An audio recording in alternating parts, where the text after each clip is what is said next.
శ్రీనివాస్ రెడ్డి గారు, సోమశేఖర్ గారు, సిన్హా గారు, ఐవి సుబ్బారావు. ఈ రోజున ఆల్ ఇండియా జర్నలిస్ట్ 11వ ప్లేనరీ మన విజయవాడ నగరంలో పెట్టినందుకు మీ అందరికీ కూడా ఆంధ్రప్రదేశ్ తరఫున, విజయవాడ నగరం తరఫున, అమరావతి తరఫున ప్రత్యేక కృతజ్ఞతలు తెలియజేస్తా ఉన్నాను. చాలా సంతోషం. మీడియా అంటే ఫోర్త్ ఎస్టేట్గా పిలువబడేటువంటి మీడియా ప్రజాస్వామ్యాన్ని ఒక కాపలాదారుడిగా, ఒక ప్రశ్నించే గొంతుగా ఈ భారతదేశ ప్రజాస్వామ్యాన్ని ప్రపంచంలోనే గొప్ప ప్రజాస్వామ్యంగా నిలబడుతూ ఉందనే కారణం దానికి ఖచ్చితంగా మీడియా అని చెప్పుకోవడంలో ఎటువంటి సందేహం లేదు. దాంట్లో ముఖ్యంగా ఈ ఆంధ్రప్రదేశ్లో చంద్రబాబు నాయుడు గారి నాయకత్వంలో ప్రజాస్వామ్యంలో ఎప్పుడూ మీడియాకి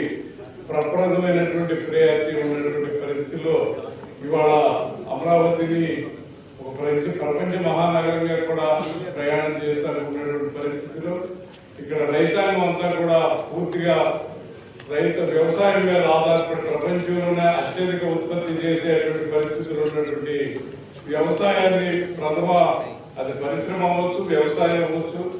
పరిస్థితులు ఉన్నటువంటి పరిస్థితుల్లో మేమంతా కూడా ఇటువంటి ప్లేనరీ సమావేశాన్ని ఏర్పాటు చేసినందుకు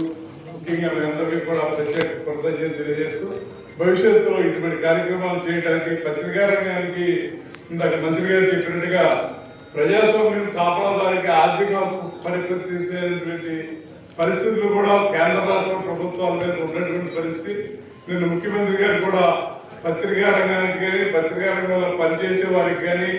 ఎటువంటి అవకాశాలు, వాళ్ళకి ఎటువంటి ఆర్థిక సమానతలు కలగజేయడానికి పరిస్థితులు కూడా ముఖ్యమంత్రి గారు చెప్పినందుకు ముఖ్యమంత్రి గారికి ప్రత్యేకంగా కృతజ్ఞత తెలియజేస్తూ మేమందరం కూడా ఇక్కడ ఉన్నటువంటి రాజకీయ పార్టీలు అన్నీ కూడా పత్రికా రంగానికి, అలాగే మా కృష్ణా మిల్క్ కేంద్రాన్ని కూడా ఆ రకంగా మన కరోనా సమయంలో అయినా ఎప్పుడైనా సరే వారికి ఏది కావాలన్నా వారితో కలిసి పనిచేయడానికి మాకైతే ప్రత్యేకంగా తెలుగుదేశం పార్టీ జన్మనిస్తే ప్రజాస్వామ్యం మీడియా రంగం 35 సంవత్సరాల నుంచి మీడియా అనేది మాకు ఒక వెలుగు. ఒక మనిషి దాకా మినిస్టర్ గారు చెప్పినట్టు ఒక మనిషి మంచి పనులు చేస్తారంటే దానికి చెడుని ఏ రకంగా ఖండిస్తారో మంచిని కూడా ఆ రకంగా వెలుగునిస్తూ అటువంటి వ్యక్తుల్ని, సామాన్యమైనటువంటి వ్యక్తుల్ని ప్రజాస్వామ్యంలో ఏ స్థాయికైనా తీసుకెళ్లేటువంటి పరిస్థితిని కలగజేయడానికి ఉన్నటువంటి ఏకైక మార్గం మీడియా. నాకైతే వ్యక్తిగతంగా ఒక ఎక్స్పోజర్ కానీ, ఈ రకమైనటువంటి పరిస్థితులు కానీ పార్టీ చంద్రబాబు నాయుడు గారు ఆ రకమైనటువంటి అవకాశాలు ఇస్తే మీడియా వల్ల ఇవాళ మీ ముందు నిలబడి మాట్లాడేటువంటి ఒక వ్యవస్థలో పనిచేసేటువంటి అవకాశాన్ని కూడా